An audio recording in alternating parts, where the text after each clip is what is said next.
एक जंगल में एक खतरनाक शेर रहता था। जंगल के सारे जानवर शेर से डरते थे क्योंकि जो भी शेर के रास्ते में आता था शेर उसको मार देता था। शेर जहां भी जाता सारे जानवर डरकर वहां से भाग जाते थे। एक दिन शेर पानी पीने के लिए तालाब के पास आया। शेर ने देखा कि शेर जहां पानी पी रहा है उसी के पास एक मगरमच्छ बैठकर आराम से धूप सेंक रहा है। शेर को यह बात अच्छी नहीं लगी कि कोई उसके सामने इतना निर्भीक होकर आराम करे। शेर मगर से बोला, क्यों रे मगरमच्छ, तुझे दिखलाई नहीं देता क्या? यहाँ जंगल का राजा पानी पी रहा है और तू मेरे पास में बैठ लेटा हुआ है और आराम से धूप सेंक रहा है।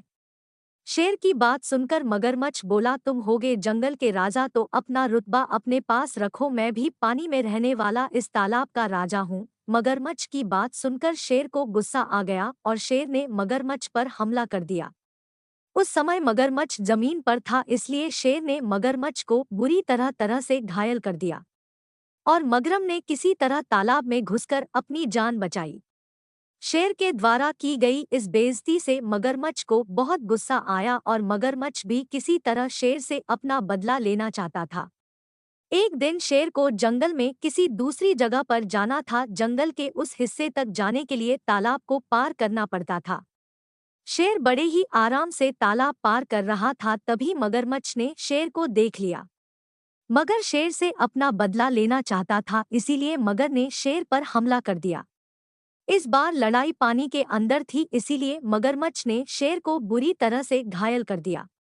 शेर किसी भी तरह अपनी जान बचाना चाहता था। शेर तेजी से किनारे की तरफ बढ़ा और तालाब से निकलकर उसने अपनी जान बचाई, किंतु इस लड़ाई में शेर बुरी तरह से घायल हो गया था।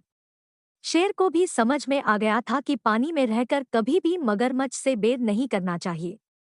शिक्षा। शेर और मगर की कहानी से हमें शिक्षा मिलती है कि पानी में रहकर कभी मगरमच्छ से बैर नहीं करना चाहिए, अर्थात आश्रयदाता से कभी शत्रुता नहीं करना चाहिए।